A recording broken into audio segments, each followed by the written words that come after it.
Ratha always tries to cook healthy food for her family, especially for her 2 children, and that means using iodized salt.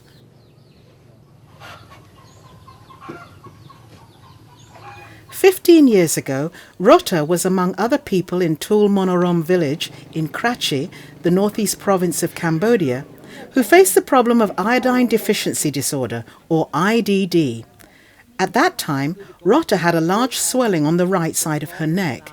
She had no idea what it was, and neither did her sisters, aged 9 and 6, her brother, aged 4, nor her mother. They all had similar swellings. Back then, many people used to think the swellings were caused by swallowing the hard seeds of certain fruit, or by working too much. Now a happily married 28-year-old and the mother of healthy children, Ratha's life was transformed by her encounter with the IDD team in 1997.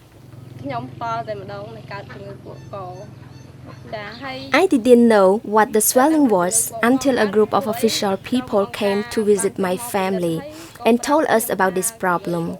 Since then, I realized that almost my whole family had goiter.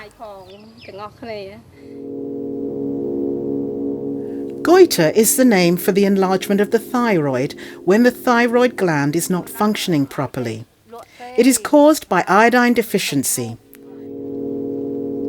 Lack of iodine can also cause brain damage, growth retardation, and learning difficulties. Iodine is especially essential for women of childbearing age, because lack of it can cause miscarriage, stillbirth, and mental retardation. The back of my neck often itches. Sometimes I feel very tired with this. At times I hear noise inside it.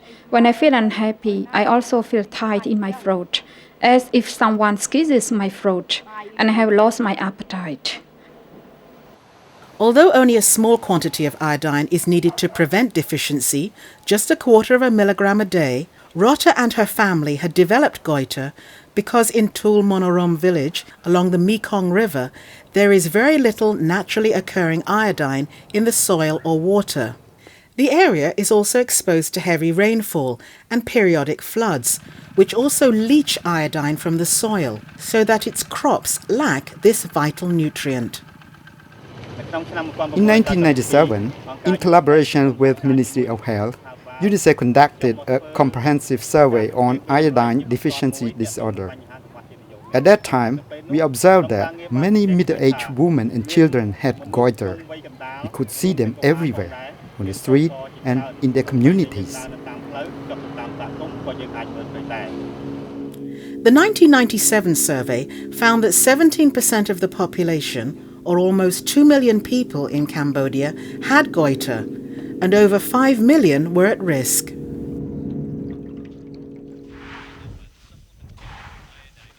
As an immediate response to the high incidence of iodine deficiency disorder, the Royal Government of Cambodia adopted a strategy of universal salt iodization, known as USI, and stepped up the supply of iodized salt throughout the country. With funding from the United States Agency for International Development, USAID, UNICEF has continued to support the government to encourage iodization of national salt production, enforce USI legislation, and promote the consumption of iodized salt.